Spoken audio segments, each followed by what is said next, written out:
thing I didn't see happening was Larry David becoming a huge comedy star. Nobody saw that happening.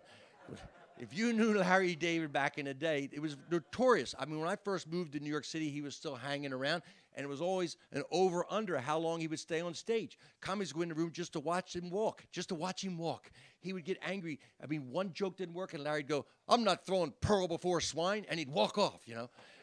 It's notorious. There were stories about Chris Albrecht, who became the head of HBO. He was the manager at the Improv for a while, and they all knew Larry was genius. And this is a story that was in the book I Killed that we had out, Mark Schiff and I. And the story was that Chris Albrecht said, "Look, if we get Larry a great sweet spot," this is back in the mid-'70s, "if we give him a sweet spot, he'll do great, and he'll have the confidence, and he'll be okay. He'll break out. He'll be okay." So they give him the second spot on a Saturday night. First spot, actually, it killed, and they're going to bring Larry up in a great spot. A Saturday night, hot crowd. They give him a nice introduction. Apparently, Larry walked up, looked at this hot crowd, and said, "It's not going to happen," and walked off. You know? So when he was writing Seinfeld, I said, naturally, he's a writer. He's a writer. You know, he's absolutely a writer. And then when I saw Curb Your Enthusiasm, it's whatever happened with him, whatever transformation, the confidence of being a creator of an iconic sitcom or whatever it was, he lightened up a little bit. He was just not quite as angry, but he had this character who was so true to him. And that's what Lenny Bruce said.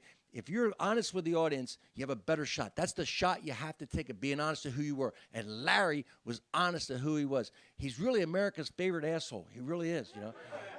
And I can tell you, the character off stage is so true to on stage. Because one time, Kenny Kramer is the guy who was the sort of the model for the Kramer character. He lived across the hall from Larry David in the Midtown Plaza in New York City. I used to go up there and hang out with Kenny, and Larry lived across the hall. And Kenny Kramer came out here a couple of years ago, and he said, "I'm going to go over to Larry David's house. You want to come with me?" I said, "Okay." So we go over. We're hanging out with Larry. Larry, big house, you know, up in you know, big house. So we go over and hanging out. At the end of the day, we were leaving. Larry says, "Hey, Kramer, Scheider, take a couple cigars."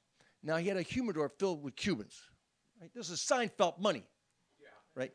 So I take 2 cigars. We start to walk for the door. Larry goes, "Kramer, Scheider, hold it right there. Wait a minute. Kramer, how many cigars you got?" "You got 3 cigars. Scheider's got 2. I said, "Take a couple." Scheider knows a couple's 2. If I said take a few, that's 3. If I take a bunch, that's 4. But you got to take it. You got to push it every time, Kramer. You got to push it. And he was dead serious. He wasn't kidding around. I said, this is who he is. True to his word.